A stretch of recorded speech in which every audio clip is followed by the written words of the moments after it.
Morning. Back in the machine shop with our safety glasses and safety boots on. Today we're having a little quick look at the cold saw. We use the cold saw for cutting off material to lengths required.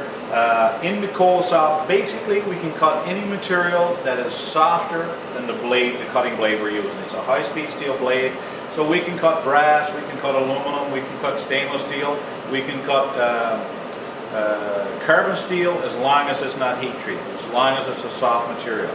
The cold saw has a blade very similar to what you would see in a table saw. It rotates in a direction away from the vise, and there's coolant in the machine. When you turn on the machine, you have to wait for the coolant to start to flow before you start to cut.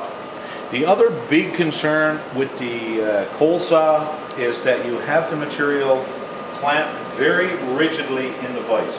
I have a piece of brass here, and I can cut this on the cold saw.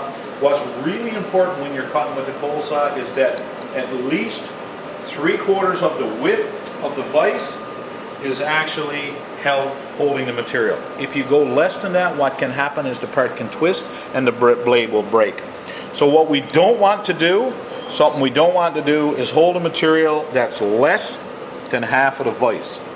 So very important, what can happen now when the blade rotates, it can actually twist the piece this way, which will jam the blade, and the blade will definitely break. We've experienced it before. So very important that you have at least half of the width of the vise. So I have an ideal situation here where I'm holding on the full width of the vise, and I turn the handle outside. This handle opens and closes the jaws of the vise, so I can clamp a material in. So I'll just screw it all the way in so it clamps the piece. Make sure you tighten it up. There's an on and off switch on the front. The black button on the right starts the machine, and right next to that there's a red button you can see here. It's kind of covered in plastic. It's supposed to be all covered, but it's covered in plastic, and this would be the off button. So when you turn the machine on, what will happen is the blade will start to rotate. You will wait a few seconds for the coolant to start to flow. Once the coolant starts to flow, then you can start cutting. There's a long handle on the side of the machine here. This is what moves the blade up and down. So once I start the machine and the coolant is flowing, I pull the blade and it comes down and slices through the material. I'll give you a quick demonstration of that now. So I'm going to turn the machine on with the black button. I'm going to wait a few seconds for the coolant to flow. As soon as the coolant starts to flow, you can see it flowing now. I'll pull the lever, and just a nice, slow, steady, even pressure.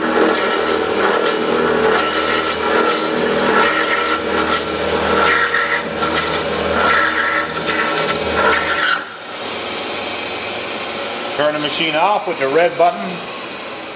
Wait for the blade to stop before you remove the material. Very important, wait for the blade to stop before you put your hands in there. Loosen the vise. And now I have a piece of material cut off. Now I can do my job. Have a great day.